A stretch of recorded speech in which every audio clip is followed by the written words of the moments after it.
Thank you so much, and let me tell you how honored I am to be here and how grateful I am to the organizers, to whom I want simply to address a very kind criticism about the accuracy of the number, because we have brought a few years ago in Yad Vashem the full, as far as now, while we continue to research on that, but the full list of Jews that were rescued and saved by Albanian ordinary people and families, and it amounts to 3,700 and some dozens of them.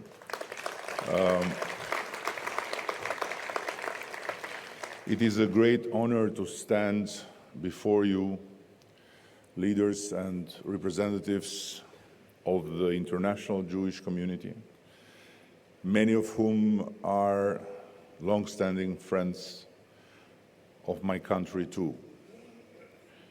We are small nations in size and in numbers, but immense in spirit. By the way, let me say this. A few time ago, I learned that suddenly Israel became, within its borders, a population of 10 million.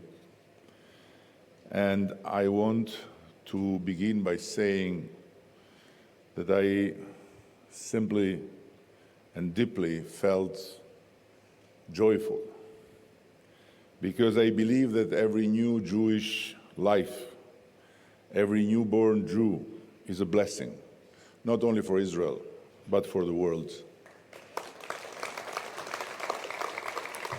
A world whose moral debt toward the Jewish people can never be erased, never settled, and never turned into a clean sheet. The Talmud teaches that whoever saves a single life, it is as if they have saved the entire world. That sentence alone explains why anti-Semitism is not merely hatred against Jews, but an assault on the moral architecture of humanity itself. I once heard my late, deeply respected friend, Shimon Peres, say, "The spirit cannot be burned in the ovens." And he was right. Spirit endures. It survives hatred, persecution, and even attempts at annihilation. The Jewish spirit has been tested more than any other, and yet it prevails, always prevails. There is a profound history that binds our peoples together.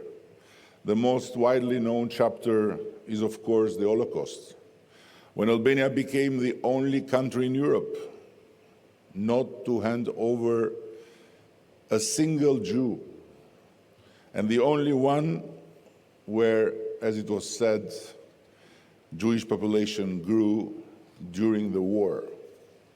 While Jews were fleeing other countries to escape death, many came to Albania to save their lives, under the promise of Besa, our sacred word of honor, a promise that is protected by life itself. But our shared legacy does not begin or end with the Holocaust. For centuries, the size of our land never limited the reach of our solidarity towards the Jews. Albania was good to Jews long before goodness carried any political value. And let me tell you that Vlora, our biggest medieval city, had a Jewish majority population. While Jews were fleeing the West because of the tides of persecutions, they found always a safe refuge in Albania. And it was not a strategy, it was instinct. It was a moral reflex. The Hebrew Bible tells us justice shall you pursue, not comfort, not convenience. Justice repeated twice, because it is never simple and it is never finished. That instinct explains why Albania was the first country in Europe in 1932, when anti-Semitism was already rising, to legally recognize the right of the Jewish community to observe Shabbat as a human right, and to impose to employers, both in public and private sector, to respect such a human right if they didn't want to be fined. And during the Holocaust, when Nazi officials demanded lists of Jews and of their gold, Albania answered through his authorities, and then sealed through the 4 religious leaders to whom the Nazis referred as moral leaders and asked help for these 2 issues, was simple and final. You can take their gold, you cannot take our Jews. The gold was theirs to take, the Jews were ours to protect.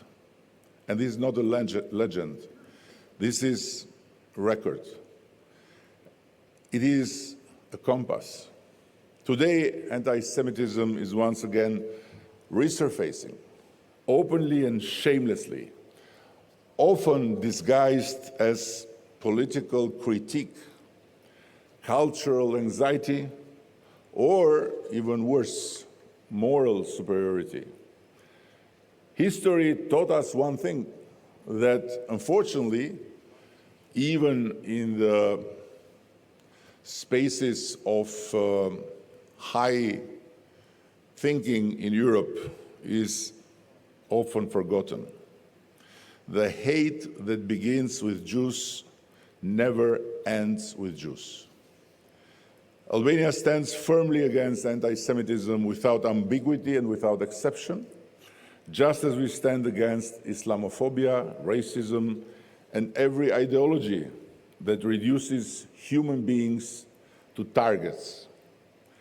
Hatred does not begin with violence, as anti-Semitism does not begin with violence. It begins with language. It begins with indifference. It begins with excuses. It begins with normalization of what should never be accepted as normal. Albania advocates peace through dialogue in our region, the Western Balkans, in Europe and beyond. We live in a place that was labeled for many, many times as the keg powder of Europe. But we believe in peace and we work for peace. Nevertheless, there is something very clear to us. Peace does not and cannot mean neutrality toward terror. Terrorism is not a perspective. It is not a grievance and either a freedom-fighting activity. It is not a negotiating partner.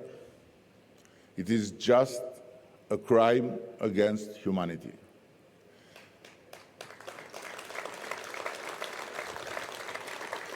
So the massacre of October the 7th was not resistance.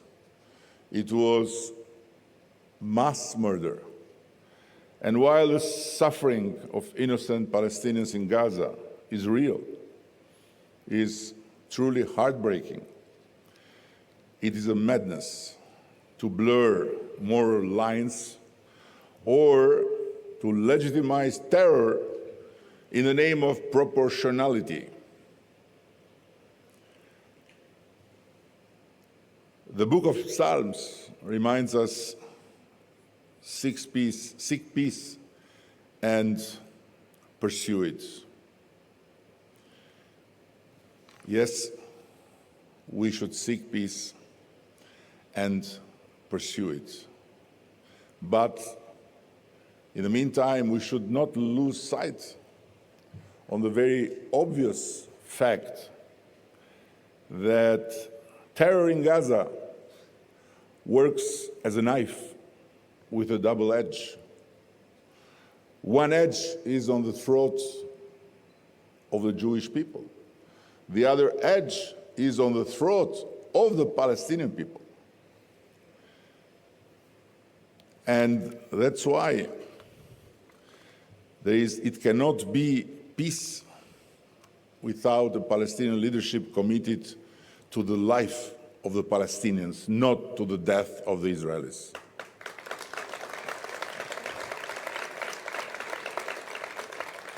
In this common struggle against anti-Semitism, radicalism, and terror, Albania stands firmly with all those who refuse to forget the lessons of history and refuse to let silently repeat its darkest chapters. Our grandparents taught us that being Muslim and sheltering Jews is an honor, that being Christian and doing so is a duty, that being human meant protecting other humans, whatever the cost, whatever their religion, and whatever their language. The Mishnah teaches, in a place where there are no men, strive to be a man.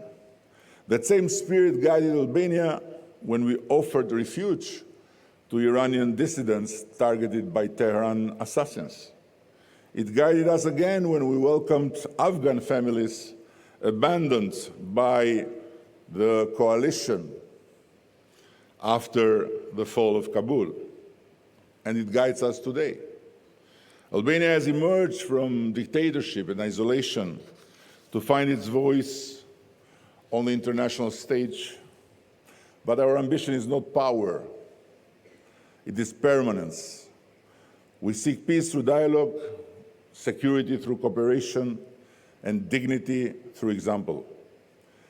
And if we remember, as Jewish tradition reminds us, that the world stands on three things: justice, truth, and peace, then we may yet understand that under the heaven's eye, we are all on the same side. Let me finish by saying a truth that should be repeated as much as possible. Anti-Semitism is not a Jewish problem. It is a civilizational test, a test of our humanity. And history has already taught us enough what happens when that test is failed. Thank you so much.